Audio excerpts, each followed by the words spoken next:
Hi, I'm Lisa von Biela, author of several medical thrillers as well as a couple of suspense novellas, and today I'd like to read to you from my newest release, Moon Over Ruin. Just came out this month.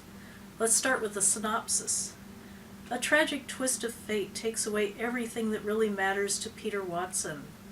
After such a profound loss, he can't make sense of his life anymore, so he takes to the road, alone, to put some time and distance between himself and what happened. He hopes the solitude will help him find a reason to go on, a way to heal. Good luck to him. He's in my book. Ha! When he stops to check in at the remote quarry resort, he expects to wrestle with painful, intense memories. He does not expect to spend the night fighting for his life. He obviously didn't read ahead. No matter how far you travel, the darkness inside will find you. So, let's start here.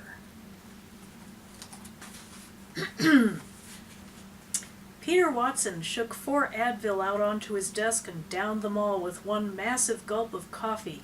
Cold, stale, and corrosive. No doubt about it, another long, miserable night lay ahead. And that's the way it is in IT, I can tell you.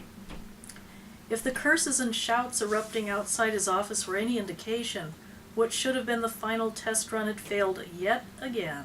Spectacularly, in fact, from the sound of it.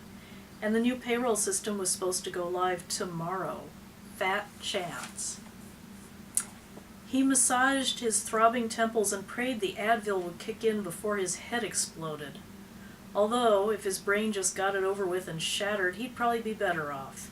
The stress from these relentless, high-stakes testing cycles was taking its toll on his team and him. Some days he felt twice his age, like some codger in his 60s.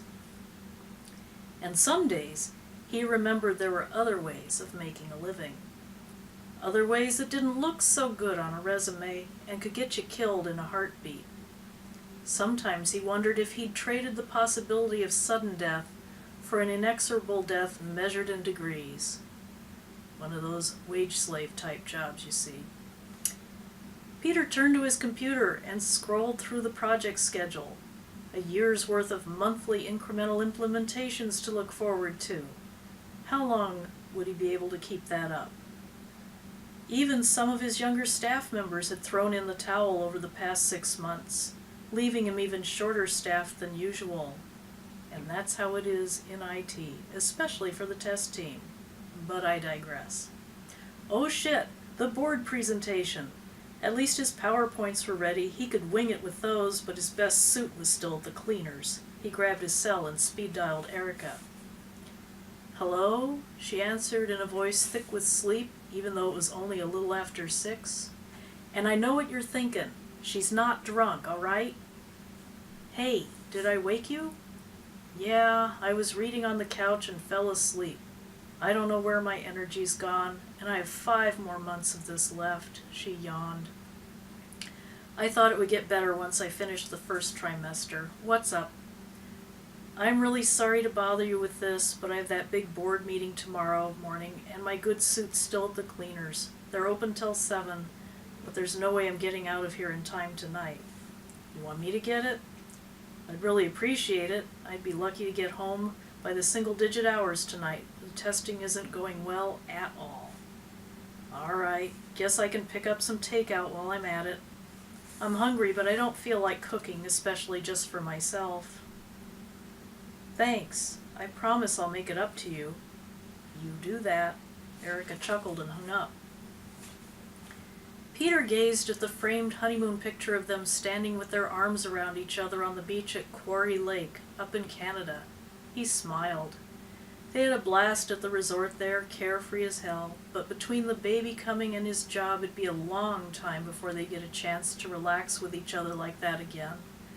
Not for the foreseeable future for sure, but someday they'd have to make the time to get back there. Enough daydreaming. Better check in with the team and see just how badly things were going, and order up some pizza to keep everyone fueled for the hard night ahead. Fast forward about an hour, scene break. Peter set the paper plate on his desk and flopped down into his chair. At least they'd made it past the bug that blew everything up an hour ago. That was something. Might not be enough to avoid pulling out the contingency plan, but it was something.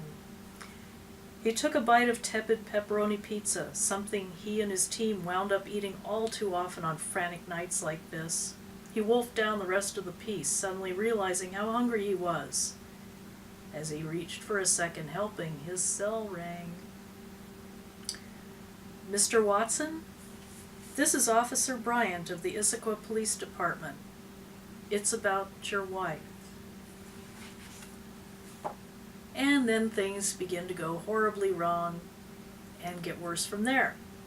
So if you enjoyed this little reading, let me know, and I maybe do some others from some of my other books. So have a great day, pleasant dreams or not. Signing off.